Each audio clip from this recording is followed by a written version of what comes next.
Hello athletes and fitness enthusiasts, Jurgen Swinkels here. Today we are going to talk about rapid weight loss. In combat sports like MMA, wrestling and boxing, weight cutting is a common practice. Some call it cheating, others call it just part of the game. The practice entails losing a large amount of weight over the course of about a week with the goal to meet the threshold of a certain weight class and then regain back the lost weight between the official weigh-in and the actual fight in order to achieve a maximum size advantage over the opponent. Research conducted by Hillier and colleagues in 2019 showed that more than 90% of MMA athletes, professional as well as amateur, men as well as women, are using rapid weight loss or RWL in the 7 days before a match. This form of weight loss has nothing to do with creating an energy imbalance that is the basis of a more sustainable weight loss.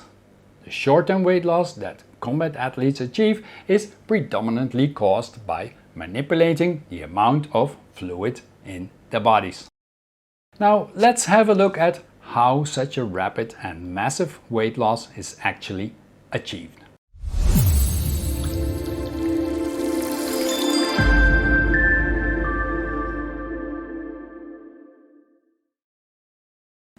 As mentioned, the secret of rapid weight loss before a bout is related to water manipulation. But before I continue, I want to emphasize that the practice of significant water cutting in general is not safe. Side effects such as cramping and low energy may appear, but those are only mild to moderate side effects. Severe dehydration may cause much more serious problems. When you lose a significant amount of body fluid, your blood thickens and your heart begins to pump harder. Your blood will eventually get too thick for your kidneys to filter, and without rehydration you can suffer permanent renal or kidney failure, brain damage, and ultimately go into complete circulatory collapse. In the worst case, this can result in death. Therefore, doing an extreme dehydration-rehydration cycle before a fight should only be done under the supervision of professional nutritionists and with medical care around the athlete. Unfortunately, Park and colleagues reported in 2019 that only 20% of all levels of MMA athletes reported using the help of registered nutritionists for dietary advice for cutting weight. Okay, now let's have a closer look at how it's actually done. The starting point is that roughly 60% of a man's body weight and 55% of a woman's body weight is water. Adipose tissue contains about 10% of water, while muscle tissue, which is obviously important to athletes, has approximately 70% water.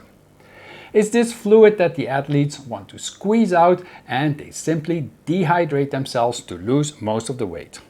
Of course, most combat athletes are usually already in great shape and have low body fat percentage, so they won't really burn much fat in the weight cutting process.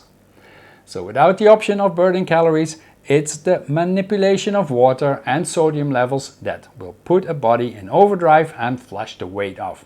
In practice, it works like this. Let's assume that the weigh-in is on Friday and the actual fight is on Saturday. On Sunday, ingest 8 liters of water, no salt, low carbs. On Monday, ingest 4 liters of water, no salt, low carbs. On Tuesday, again ingest 4 liters of water without salt and low carbs. On Wednesday, ingest 2 liters of water, no salt, low carbs. And on Thursday, ingest only 1 liter of water without salt, low carbs, and take a sauna. On Friday then, no water until after the weigh-in. No salt, no carbs, and take a sauna as needed. The idea behind this strategy of starting the process by drinking a lot more water than usual is that it will trigger the body to excrete and flush out more water than ingested, and in addition, athletes might actually burn some extra calories from visiting the bathroom about 20 times a day. After the super liquid uptake, they start tightening the water supply as they get closer to the weigh-in for the fight, and eventually intake stops completely. They keep track of both macro and micronutrients to manipulate and avoid retaining water by carb and sodium cutting. Hot bath and sauna visits are then used to extract more fluid, and they can even throw in some exercise in the mix just to make it a little extra. Then, assuming the rapid weight loss was successful, after the weigh-in, it's imperative that the weight that was lost, or the water, will be regained in the next 24 hours. But regaining the weight in a safe way is not as simple as just start drinking a massive amount of water. Basically, the following strategy is used. Number 1, rehydration of lost fluids. Every weight cut is different, and likewise every rehydration process is different.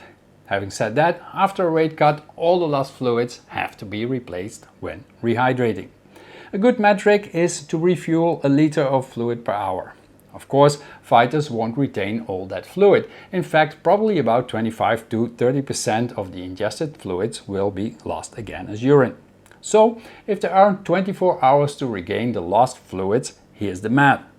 If you need to regain 10 liters of water, it means you will have to drink something like 14 to 15 liters of water. If we count 8 hours of sleep on Friday night and no drinking in the 3 hours before the fight, that leaves an athlete with about 14 hours of ingesting 1 liter of fluid per hour, so that adds up to roughly 14 liters. For that, water should be used mixed with some sort of carbohydrate protein powder. Number 2, restoration of electrolytes. Electrolytes help regulate fluid balance in the body. Since athletes cut salt during dehydration and lose electrolytes during sweating, it's important to replenish electrolytes during the rehydration process. The electrolytes lost during a weight cut are primarily sodium and, to a lesser extent, magnesium, potassium and calcium. Number 3, start eating. There are different strategies to start taking up nutrients again. One is to first take liquid meals to ease the body into digestion. The reasoning behind this is that a week of dehydration may have left your body's digestive system in state of shock, and to ease the body back into digestion, to start with liquid meals. In addition, liquid meals help in the rehydration process and may ease the digestive system into function. Then the first proper meal should come at roughly an hour after the fluid liquid food intake. Fats are not easy digestible and can further slow down the process, so high-fat meals should be avoided. Better is to go for high glycemic carbohydrates like pasta, oats and rice. The other approach is more radical.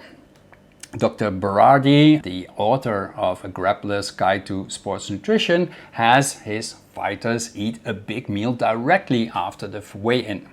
He doesn't restrict calories. His athletes can eat as much as they want in the meal as long as it's healthy food like lean meats, sweet potatoes, rice and vegetables. Taking junk food at this stage is a bad idea. Then on Saturday, fight day, Dr. Berardi has his fighters eat a satisfying amount of healthy food in a few small meals leading up to the fight.